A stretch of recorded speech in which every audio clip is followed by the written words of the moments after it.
네, 오늘 함께 보실 말씀은 요한복음 1장입니다. 15절에서 18절입니다. 요한복음 1장 15절에서 18절 우리 한 목소리로 같이 스크린을 보시면서 읽도록 하시겠습니다.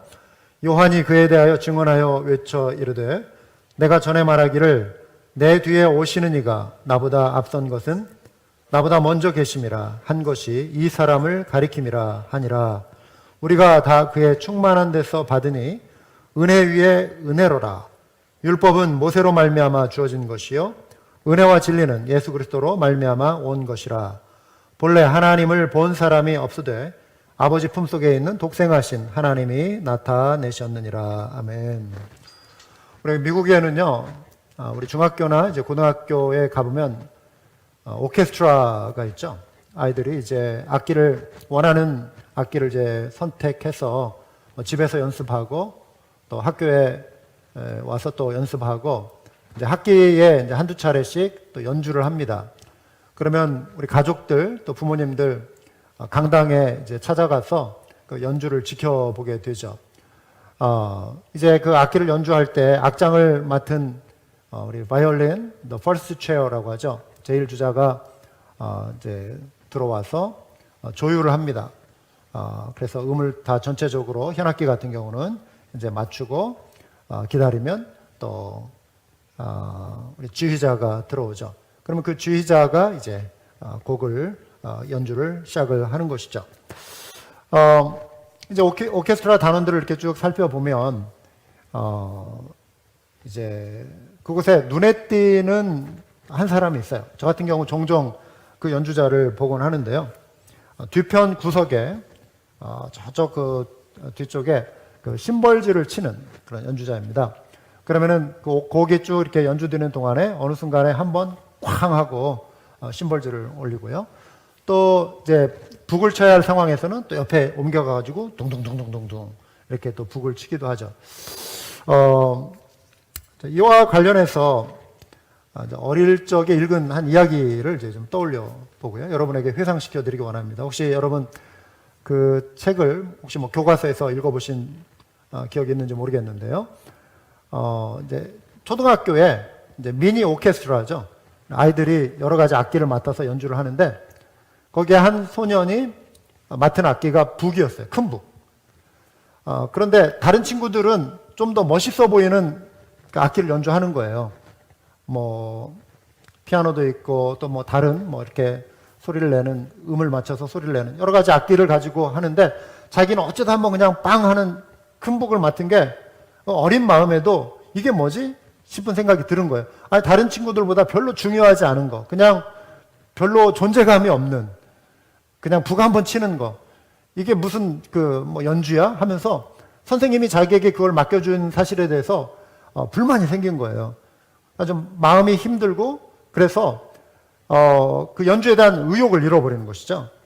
그래서 이제 곡이 이렇게 시작이 되고 연습을 하는데 별로 이렇게 신경을 안 쓰다 보니까 제대로 제 박자에 맞춰서 북을 치지 않고 뭐 북을 그냥 내려놨는지 치지 않았는지 정확하게 이제 기억은 안 나지만 아무튼 그걸 굉장히 소홀히 했어요. 그러면서 그 이제 곡을 망친 거죠. 연주를 망치고 또 연습도 제대로 안 됐을 뿐만 아니라 이제 그러다가 이 단순하게 보이는 북이라 할지라도 그게 굉장히 중요한 역할을 한다라고 하는 것을 이제 깨닫게 된다는 이야기예요. 그래서 뭐 결론은 해피엔딩이긴 한데 그 이야기를 한번 떠올려 보게 되었습니다. 제가 이 말씀을 드리는 이유는요, 사람은 본성적으로 누구나 대부분 남들에게 주목받기를 원해요. 내가 어떤 중요한 역할을 맡기 원하고 그것이 다른 사람의 눈에 띄어서 또 박수를 받기 원하고 시선을 받기 원하는 것이죠. 중요한 존재라고 하는 것을 느끼고 싶어 하는 것입니다. 그런데 이것은 우리 인간이 가진 본연의 욕구입니다. 누구나 이런 마음이 있죠. 주목받고 싶은 마음. 그래서 그 욕구 때문에 또 더 노력하게 만드는 긍정적인 효과는 있어요. 열심히 해서 내가 인정받아야지. 그리고 어떤 사람은 마침내 성취를 이루어내고 하는 그런 사람도 있죠. 그런데 이 경쟁 구도 사회 속에서 모두가 다 어떤 그 좁은 문, 경쟁을 다 이기고 다 누구나 원하는 그 자리에 설 수는 없고요. 중심의 자리에 설 수 없는 것입니다. 이 시대에 뭐 한국 같은 경우 특히 교육열이 굉장히 치열하지 않습니까? 문은 좁아요. 그런데 지원하는 사람은 많아요. 그러니까 치열하게 그냥 경쟁하고, 그래서 거기에 또 성공하는 성취자가 나오고, 또 거기에 낙오자가 나오고 그러는 거예요. 문이 좁다 보니까 낙오자들이 의외로 더 많아요. 그래서 성공에 대한 욕심이 막 경쟁을 부추기고, 이게 과열이 되면 또 막 시기심도 나오고 질투심도 나오고, 그리고 많은 사람들이 더 잘 살고 더 높은 자리에 올라가고 더 많이 갖고 싶은, 근데 이러한 것이 이제 자칫 탐욕으로 번져가면서 이게 어떤 극단적인 상황으로 가면 내가 원하는 것을 얻기 위해서 다른 사람에게 해를 가하고 심지어 다른 사람의 목숨을 빼앗는 그런 끔찍한 일들도 이 사회에 종종 일어나고 있는 것을 우리가 보게 됩니다. 여러분, 끊임없이 중심부를 지향하는 인간의 욕망을 이렇게 우리가 생각해 보면서 오늘 우리가 살펴볼 이 말씀 속에 이 존 더 베프티스트, 침례자 요한의 삶을 좀 살펴볼 때 이 시대의 삶을 진단하고 우리의 모습을 진단해 볼 수 있습니다. 침례자 요한은요, 끊임없이 자신의 삶을 변두리로 이렇게 몰아내고 밀어내고 오히려 예수 그리스도를 그 중심에 모시는, 그 중심에 모시고 그분의 중심 되심을 고백하는 그런 멋진 인물이었죠. 자기가 누구인지에 대해서 정확하게 알았고요. 자기가 어떤 역할을 해야 하는지 분명하게 깨닫고 그것을 실천한 인물이었습니다. 그래서 요한복음 1장 7절과 8절에서 보면은 그가 증언하러 왔으니 곧 빛에 대하여 증언하고 모든 사람이 자기로 말미암아 믿게 하려 함이라.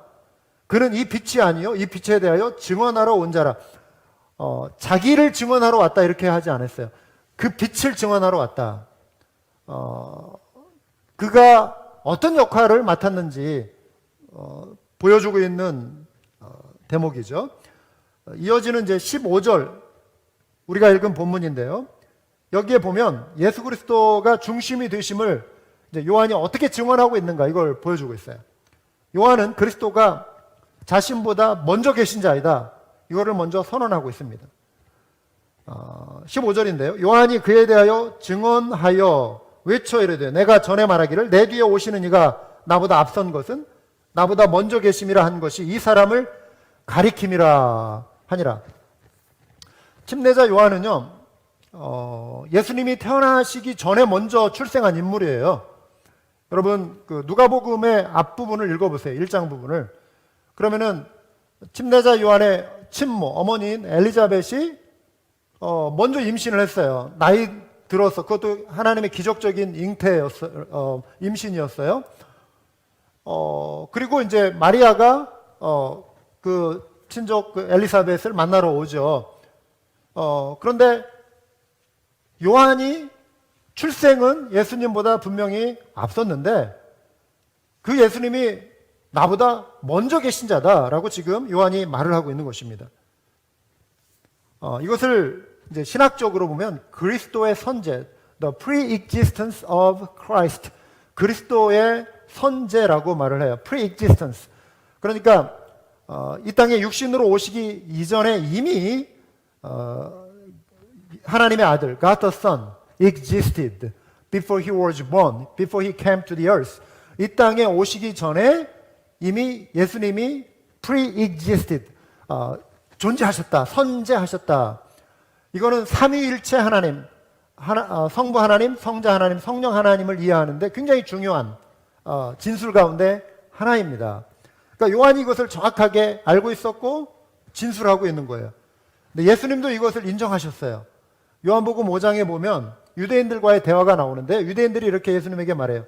네가 아직 50세도 못 되었는데 아브라함을 보았느냐? 예수께서 이르시되 진실로 진실로 너희에게 이르노니 아브라함이 나기 전부터 내가 있느니라. 보세요. 아브라함은 예수님이 이 땅에 오시기 전 2000년 전의 인물입니다. 그런데 예수님이 그 아브라함이 있기 이전에 내가 있었다. 그러니까 영원하신 하나님, 창조의 하나님, 그 God the Son, 성자 하나님이심을 예수님이 증거하시는 또 하나의 근거 구절이 되는 것입니다. 그래서 영원 전부터 예수님이 존재하신 거예요. 그분이 이 땅에 육신을 입고 오셨다. 그러니까 아버지께서 그 아들을 이 땅에 보내신 것입니다. 그래서 요한이 지금 그 아들을 가리키며 증언하고 있는 것입니다. 이어지는 16절, 17절은 요한복음의 저자인 사도 요한의 이제 그 진술이 살짝 이렇게 들어갑니다. 그러면서 예수님이 어떤 분이신가를 소개하는 또 다른 내용이 나오는데, 예수님은 이 땅에 은혜와 진리를 주시는 분이시다. 모세와 비교합니다. 모세는 율법을 우리에게 주었지만, 율법은 모세로부터 나왔지만 은혜와 진리는 예수님께로부터 나왔다. 여러분, 율법은 죄를 깨닫게 합니다. 그 죄로 인해 율법의 행위 아래에 있는 자는 저주 아래에 있게 되는 것이죠. 그리고 하나님 앞에서 아무도 율법으로 말미암아 의롭게 되지 못한다라고 갈라디아서 3장 11절에 말씀하고 있어요. 그런데 반대로 구원은 하나님의 은혜로 말미암는 거예요. 그러니까 모세는 우리에게 구원을 주기에 온 것이 아니라 구원이 필요한 존재임을 깨닫게 해주는 그런 역할을 했어요. 그러나 예수님은 그 구원의 실체가 되셨고 구원을 가지고 오셨어요. 그러니까 은혜를 가지고 오셨다. 진리를 가지고 오셨다. 은혜와 진리가 예수님께로부터 나온다. 이런 뜻인 것이죠. 그래서 여기에 예수님이 은혜와 진리를 주셨는데 그 은혜가 그냥 인색한 은혜가 아니다라고 하는 것입니다. 오늘 이렇게 하얀 눈이 내릴 때 얼마나 반가웠어요. 여러분 막 동심의 세계로 접어들잖아요. 저도 뭐 50대 중반인데 뭐 어릴 적에 막 추억이 이렇게 떠올라가지고 며칠 전부터 눈이 온다는 사실에 제가 아주 이렇게 막 소년처럼 이렇게 마음이 살짝 들뜨고 기뻤어요. 눈을 드디어 보다니 이 텍사스에. 근데 이렇게 반가운 거는 뭐냐면은 이게 뭐 거의 뭐 한 10년 만에 이런 눈이 오는 것도 같아요. 이 텍사스에. 뭐 저쪽 북부 이런 데는 지겹겠죠. 뭐 눈이 뭐 그냥 겨울에 수차례 내리니까 별 눈이 와도 또 눈 오네 이 정도인데 가뭄에 이렇게 단비가 내리면 반갑잖아요. 그런 것처럼. 그런데 여러분 그 인색할 정도로 뭐 가뭄에 비 한두 방울 떨어지면 굉장히 인색하는 거예요. 은혜가 그런 식으로 임한다? 우리는 은혜 위에 은혜라고 말을 하지 않아요. 은혜 위에 은혜라고 하는 것은 풍성하게 임하는 거예요. 바닷가에 밀물이 막 몰려오는 거, 파도가 몰아치는 걸 보세요. 계속 연거푸, 몇 초 간격으로 물결이 계속 해안가를 치고 옵니다. 이런 거예요. 은혜 위에 은혜라라. 계속적으로 부어주시는 은혜. 우리를 구원하시는 은혜, 우리와 함께 하시는 은혜, 우리의 길이 되어주시고 진리가 되어주시고 빛이 되어주시고 또 우리의 등불이 되어주시고 우리의 기도를 응답하시고 하나님 주신 하늘에 속한 모든 복을 계속해서 누릴 수 있는 그 은혜 위에 은혜로서 우리 주님께서 이 땅에 오셨다라고 하는 거예요. 이 은혜를 가져오셨다. 침례자 요한이 활동할 당시에 유대인은 구약 시대에 어떤 예언들이 성취되기를 그 유대인들이 바라고 있었어요. 세 부류의 그 figures, 인물들을 유대인들이 기다리고 있었는데요. 첫째는 메시아예요. 지금 로마의 압제 가운데 있는 그 유대인들의 상황 속에서는 다윗의 자손으로 오실 그 왕, 통치자, 강력한 어떤 정치적인 해방자, 지도자가 오길 원했어요. 기름 부음 받은 왕, 메시아. 그들의 그 메시아 사상은 해방자로서, 정치적인 해방자로서 강력한 권력, 힘을 가진 그런 지도자였습니다. 그래서 메시아를 갈망하고 있었고, 두 번째는 엘리야예요. 이사야 선지자를 통해서도 예언되고 또 말라기 선지자를 통해서 엘리야를 이렇게 보내겠다. 즉 엘리야의 심정을 가진 그러한 선지자를 보내겠다라는 것인데, 그 엘리야의 사역은 회개를 촉구하는 사역이거든요. 아버지의 마음, 아비의 마음을 자녀에게 돌이키고 자녀의 마음을 아비에게 돌이킨다, 회개케 한다, 이런 의미죠. 그 엘리야의 심정을 가진 그 선지자를 보내겠다. 세 번째 인물은 the prophet, 그 선지자라고 하는 존재입니다. 신명기 18장 15절에 하나님께서 모세를 통해서 예언하셨어요. 내 하나님 여호와께서 너희 가운데 내 형제 중에서 너를 위하여 나와 같은 선지자 하나를 일으키시리니 너희는 그의 말을 들을지니라. 이거는 메시아에 대한 예언입니다. 그러니까 율법과 구약의 성경을 잘 알고 있는 유대인들은 구약에서 이제 언젠가 오기로 되어 있는 그리스도, 그리고 엘리야, 그 다음에 그 선지자, 이들을 기다리고 있었거든요. 그래서 요한의 사역을 이렇게 가만히 보니까 막 회개의 메시지를 전하고 강력한 영적인 카리스마를 가지고 사역하는 그의 모습을 보면서 혹시 이 자가 그리스도가 아닌가, 오시기로 한 그 엘리야가 아닌가, 아니면 the prophet, 그 선지자가 아닌가, 그게 궁금한 거예요. 그래가지고 유대인들이 사람들을 보내가지고 물어보게 한 거예요. 당신이 누구십니까? 당신의 정체가 무엇입니까? 물어본 거예요. 근데 침례자 요한이 뭐라고 대답하죠? 부정하는 거예요. 나는 아니라. 나는 그리스도가 아니다. 나는 엘리야가 아니다. 그리고 나는 the prophet, 그 선지자가 아니다. 사람들이 궁금한 거죠. 그러면은 요한이 이제 나는 이런 자다라고 또 긍정의 자신의 정체를 이렇게 밝히는데 두 가지를 소개합니다. 오늘 본문에서. 첫 번째는 나는 광야에서 외치는 소리다. 이렇게 말씀하고 있어요.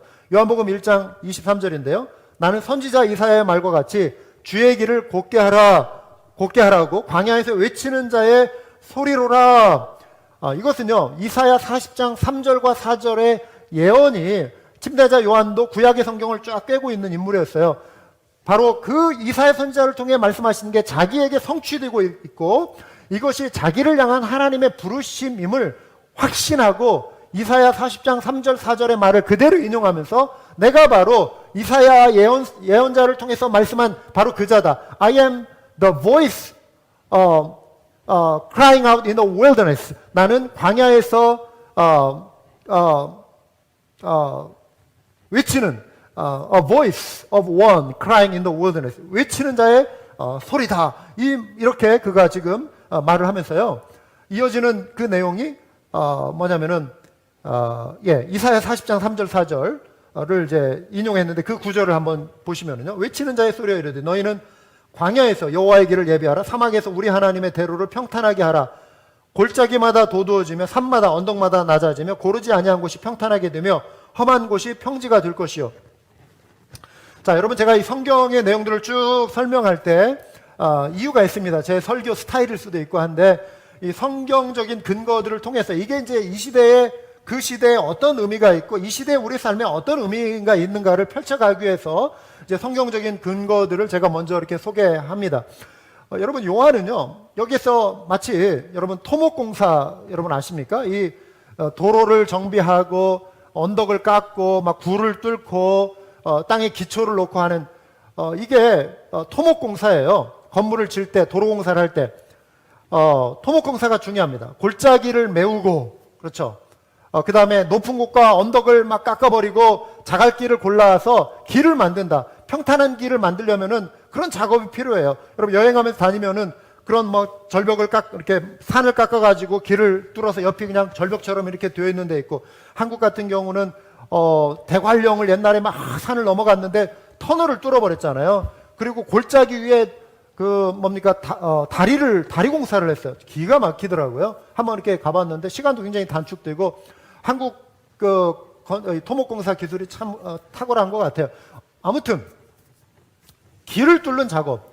그런데 여기에서 이 길을 뚫는 게 굉장히 참 중요한 의미가 있어요. 여러분 뭐 우리 태국에서 전에 우리 그 성인산 간증 들을 때 보면은 북부 산속 마을에 태국 북부 지역에 그 태국 왕의 따님 그 공주의 별장을 하나 이렇게 짓는데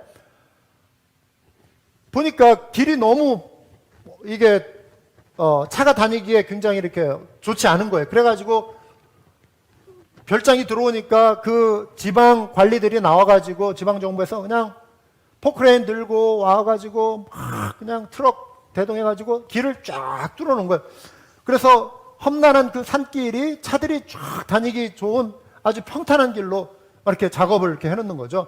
그런데 그 공주님은 한 번 왔다 가고 뭐 안 왔다는 뭐 그런 얘기도 들리고 그러니까 그 혜택을 가장 많이 보는 사람은 그 동네 산속 마을에 있는 주민들이고 또 우리 정태영 선교사님이 혜택을 많이 본 분이에요. 저도 재작년 이맘때, 꼭 2년 전 이맘때네요. 그 한번 이렇게 가봤는데 또 막 비가 많이 와가지고 또 많이 패이고 했지만 여전히 그래도 상당히 좋은 그 길이 된 거죠.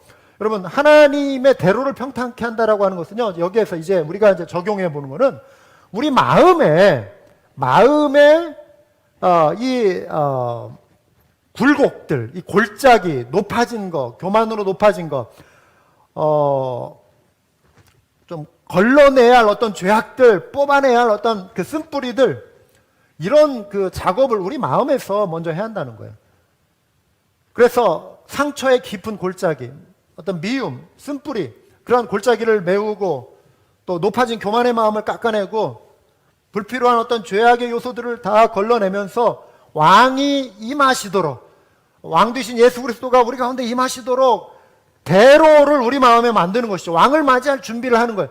이게 바로 회개의 사역이거든요. 요한이, 침례자 요한이 와서 광야 외치는 자의 소리, 그리고 그 대로를 예비하는, 그 길을 예비하는 자의 사역이 바로 회개의 메시지를 통해 백성들의 마음을 토목공사하는, 기경하는 작업이었거든요. 그러니까 우리가 하나님의 말씀 앞에 우리의 마음을 내어드리고 하나님께서 우리 마음을 만지시도록 우리가 회개의 자리에 나와 우리의 심령이 왕을 모셔드리는 그런 은혜의 역사가 우리 가운데 일어나야 하는 줄 믿습니다. 여러분, 최근 우리 한국교회 또 이 시대의 상황 속에서 정말 얼마나 새로운 회개와 영적인 각성이 이 땅에 다시금 새로 일어나야 하는지 정말 그 필요를 우리 간절하게 느끼는 상황들이 요즘 많잖아요. 최근 한국에서 일어난 정인이 사건, 그 뉴스나 신문, 매스컴, 한국 뉴스를 보신 분들은 아실 거예요. 이 소식을 접한 이들에게 정말 큰 충격과 아픔, 너무나 큰 아픔, 충격을 준 사건이었죠. 기독교인 가정에 입양된 어린아이가 16개월 된 아이가 그 양부모의 핍박이 아니라 방치와 폭력에 의해서 죽임을 당했어요. 맞아 죽은 거예요. 맞아 죽은 거. 그 양모에 의해서 잔혹하게. 여러분, 여기에 보면은 그 인간 내면의 탐욕이 이제 재판 결과가 나와보면 알겠지만 추정되는 것들이 몇 가지 정황들이 있어요. 거기에 인간 내면에 도사리고 있는 탐욕이 있고 이기심이 있고 그 연약하고 가련한 정말 취약한 돌봄이 필요한 그 새 생명, 그 연약한 어린아이를, 그 생명을 잔혹하게 짓밟아버린 일이 다른 어디도 아닌 기독교 가정 안에서 일어났다라고 하는 사실이에요. 기독교인의 가정에서. 여러분들이 이러한 뉴스를 보시면은 어쩌다 한번 일어나는 끔찍한 사건? 이 정도로 취급하고 넘어갈 수 있을지 몰라요. 근데 저는 그렇게 생각하지 않습니다. 이게 어쩌다 한번 일어날 수 있는 일이 아니라 이 시대에 우리 그리스도인들의 현 주소를 보여주는 한 단면이다. 그냥 나무가 이렇게 있는데 탁 쳐서 이렇게 보였는데 그 모습인 거예요. 밑둥을 또 탁 쳐서 했는데 거기에 벌레가 기어 나오는 거예요. 위 딱 쳐서 했는데 거기에 또 다른 벌레가 기어 나오는 거예요. 썩어질 대로 썩어진 이 시대에 우리 신앙인들의 모습을 단면적으로 보여주는 하나의 사건이다.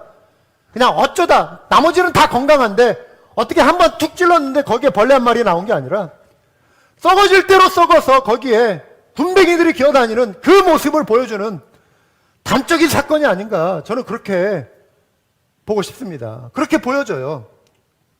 보편적인 모습이다. 겉으로 누가 누구를 죽이는 어떤 살인사건은 아니었다 할지라도 많은 경우에 우리 마음속에 여전히 해결되지 않는 그 미움을 품고 사는, 증오심을 품고 사는 그리스도인들이 너무나도 많고, 탐욕과 거짓과 무관심과 무정함과 정말 수단 방법을 가리지 않고 높아지고 싶어하고 많이 갖고 싶어하고 세상적인 방법 다 동원해서라도 나의 욕심을 채우고 싶어하는 그리스도인들이 이 시대에 얼마나 많은지 몰라요. 가정의 신앙교육이 다 무너지고 사회적인 어떤 제어장치, 경보장치도 무너지고 온통 세상이 탐욕에 물들고 잔인할 대로 잔인해져 버린 변질된 이 시대의 타락한 모습을 보여주는 결정적인 또 하나의 모습이 아닌가. 이러한 상황 속에 다른 누구가 아닌 내 자신이 정말 우리 자신의 모습을 보면서 하나님 앞에 철저히 통회하고 자복하고 회개하는 것, 대로를 평탄케 하는 작업, 왕이 이 땅에 오셔서 내 마음에 오셔서 나를 다스리시고 통치하시는 그 진정한 은혜를 갈망한다면 우리는 이 침례자 요한이 전한 이 메시지를 정말 내 마음에 진실되게 받아들여야 하는 것입니다. 우리 마음을 깨트려야 돼요. 거칠고 무정한 마음을 옥토와 같은 부드러운 마음으로 바꿔달라고 기도하는 우리 모두가 될 줄 믿습니다. 요한은 광야에서 외치는 자의 소리라고 했고, 두 번째로 그리스도 앞에서 자신은 미천한 종이라고 밝혔어요. 요한이 표현한 것을 이제 제 말로 패러디해서 다시 이렇게 패러프레이즈 이렇게 좀 바꿔서 미천한 종이라는 말을 썼습니다. 요한은 나는 미천한 종입니다. 이런 말을 직접적으로 하지 않았지만 그가 보여준 모습이 나는 미천한 종입니다. 마치 이렇게 표현하는 것과 같아요. 왜 그랬죠? 27절에 보시면 내 뒤에 오시는 그이라 나는 그의 신발끈을 풀기도 감당하지 못하겠노라 하더라. 집안의 손님이 이 당시에요. 그 팔레스타인 지역의 문화 속에서 사람들이 이제 샌들을 신고 그 당시 형태의 어떤 샌들을 신고 다니면 땀에 먼지에 흙먼지 이런 게 막 뒤섞여 가지고 하루 종일 돌아다니면 발이 온통 냄새와 이 때로 찌들게 돼요. 그 냄새나는 발, 때와 먼지로 끼든 이 발을 종들이라고 해서 다 그냥 씻어주는 게 아니에요. 종이면 다 똑같은 종이 아니었대요. 여기에도 그 중에 서열이 있다는 거예요.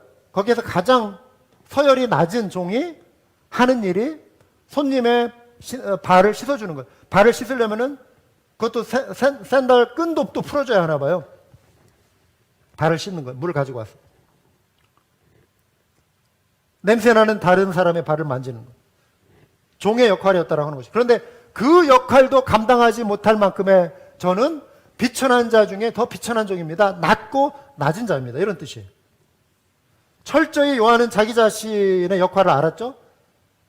외치는 소리라고 하는 거, 자기가 낮은 자에 서 있는다라고 하는 거. 여러분, 요한은 절대로 자기 자신을 종교적인 사기꾼처럼 포장해서 사람들이 당신 그리스도 아닙니까? 생각해보니까 그런 것 같아. 네 말이 내가 그러다. 엘리야가 아닙니까? 내가 부정하진 않겠다. 그 선지자입니까? 네가 사람을 알아보는구나. 이런 식으로 하지 않았어요. 이런 식으로 하지 않았어요. 사기꾼들, 이 시대의 사기꾼들은 그렇게 해요. 종교 사기꾼들 얼마나 많아요, 이 시대.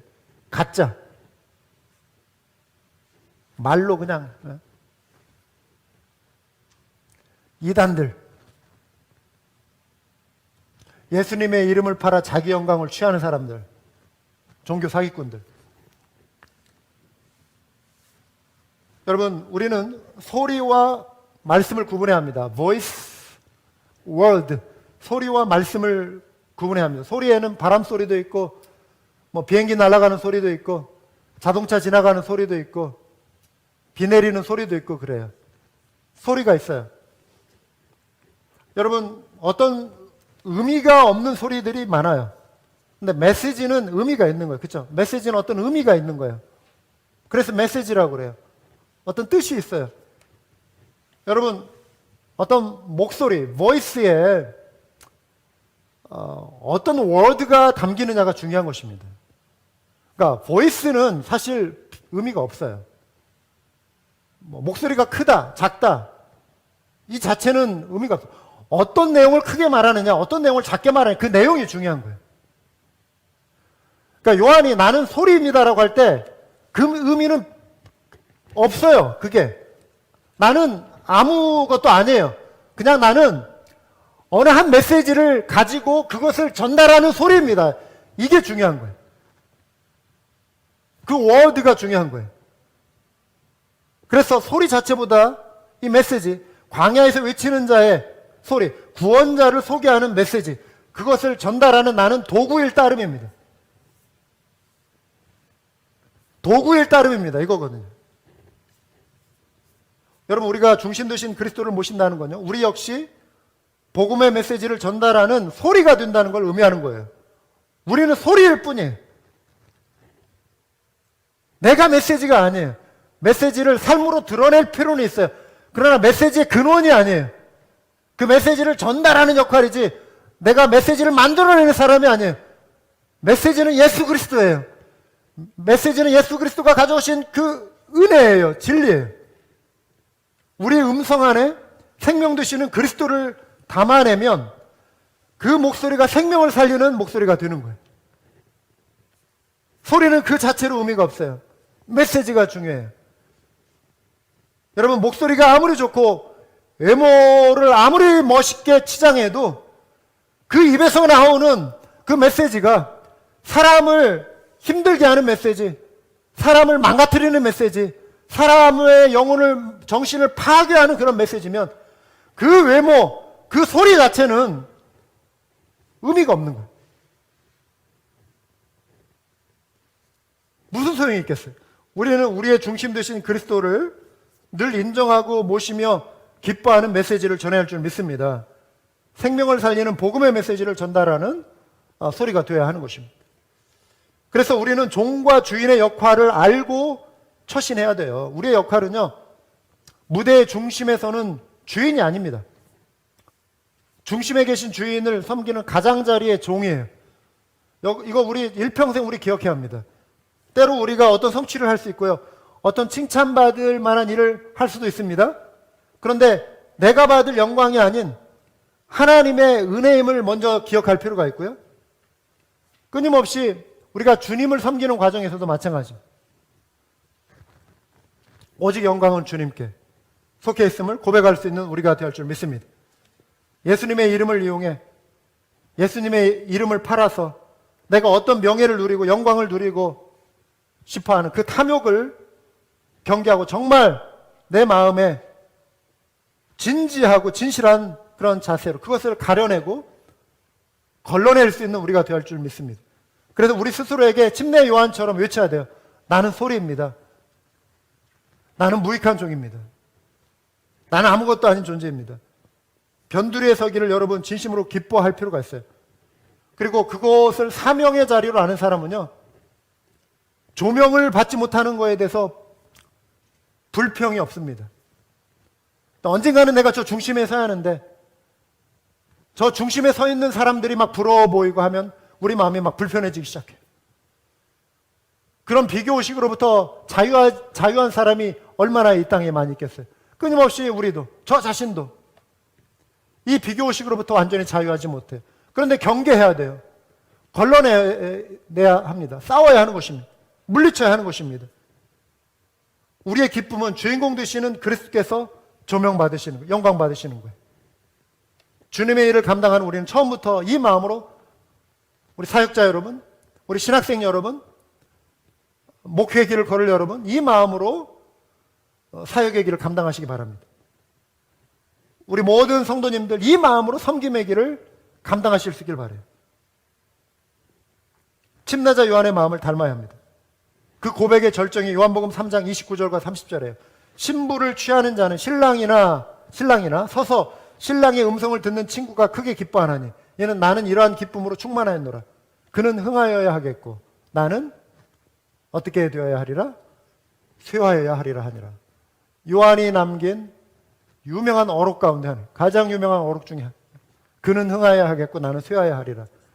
이게 우리 이 시대의 모든 사역자들, 믿음의 사람들, 목회자들, 선교사들, 하나님의 일꾼들이 가져야 할 고백인 줄 믿습니다. 여러분, 결혼식에서 신랑보다 들러리가 조명받고 싶어 하면 그게 들러리예요? 웃기지 않겠어요? 그날의 주인공은 신랑이에요. 신랑 신부. 신랑 신부가 박수를 받아야죠. 신랑 신부가 최고로 빛나야죠. 신랑 신부가 최고로 멋있어야죠. 근데 옆에서 들러리가 막 시기하고 질투하고 막 내가 그 자리에 있고 싶어하고, 그럼 그게 들러리냐고요. 요즘 뭐 신랑 신부가 들러리를 이렇게 픽업 하는데 그런 사람들은 친구로 데려올 필요가 없는 거예요. 안 그래요? 신랑 신부를 진심으로 기뻐해 줄 수 있는 그런 들러리, 우리가 그런 들러리라는 거예요. 물론 내가 예수님과 경쟁한다 이런 생각하는 사람 없겠죠. 그래서 예수님의 영광은 가로채고 싶어하는, 그 영광의 자리에 선 순간 예수님을 뒤로 밀어내는 그러한 실수, 그러한 욕심이 우리 속에 얼마든지 꿈틀댈 수 있다고 하는 것입니다. 여러분, 요한의 역할은 결코 가벼운 역할이 아니었습니다. 그가 감당한 그 사역은 너무나도 귀하고 중요한 사역이었어요. 그래서 예수님이 하신 말씀이, 요한을 인정하며 이렇게 말씀하시잖아요. 여자가 낳은 자 중에 침례 요한보다 더 큰 이가 일어남이 없도다, 이렇게 칭찬하셨어요. 자, 서두에 오케스트라 이야기 말씀드렸는데, 저도 아이들 오케스트라 발표 때, 아이들 이제 중고등학교 다닐 때 의자에 앉아서 그 심벌주 연주자를 이렇게 관찰합니다. 그 심벌주 이야기는 저의 이야기예요. 제가 그 관찰한, 그 느낀 이야기예요. 그런데 저뿐만 아니라 어떤 사람들도 궁금해서 저 심벌주는 과연 뭐 대학에 들어갈 때도 저거 가지고 대학에 들어갈 수 있는가, 아니면 저것도 전공인가, 이걸 궁금해하는 사람도 있더라고요. 또 그들이 인터넷에 글을 남긴 걸 이렇게 봤어요. 근데 심벌주는 물론 전공이 아니래요. 그런데 타악기라고 하는 게 전공인데 북도 쳐야 하고 또 좀 더 복잡한 뭐 이런 드럼도 뭐 타악기일 수 있고 아무나 치는 거 아니에요. 굉장히 음악적인 감각이 있어요. 어떤 멜로디를 내는 또 타악기도 있어요. 이거는 아무나 그냥 한번 꽝 치면 굉장히 쉬운 것 같고 연습하지 않고 아무나 할 수 있는 뭐 별 볼 일 없는 사람들이 하는 연주가 아니라고 하는 거예요. 이 타악기로 대학 들어가기 쉽지 않대요. 경쟁이 굉장히 이것도 세답니다. 박자 감각이 굉장히 뛰어나야 돼요. 그리고 음악의 처음부터 끝까지 모든 것을 잘 알고 있어야 돼요. 그리고 어느 순간에 자기가 정확하게 그 리듬에 맞춰서 소리를 내야 하는지를 알기 때문에 그 음악의 모든 흐름을 꿰차고 있어야 돼요. 결국 단순한 역할이 아니라고 하는 것입니다. 그 한방, 심벌즈, 그 북소리가 정확한 타이밍 속에서 오케스트라를 빛나게 해주는 거예요. 그 음악을 살아나게 해주는 거예요. 저는 침례자 요한의 생애가 마치 심벌즈 연주자 같다는 생각을 해봤어요. 예루살렘 성전이 아닌 변두리, 광야, 요단강, 그곳에서 그냥 심벌즈를 쳐대고 있는 거예요. 외치는 소리로. 무대의 중심이 아닌, 예루살렘 성전, 무대의 중심이 아닌, 유명한 종교 지도자가 아닌, 변두리의 소리. 그곳에서 그리스도의 길을 예비하는 광야에 외치는 자의 소리로 정확한 타이밍에 사람들의 귀에 웅장한 소리를 울려준 거예요.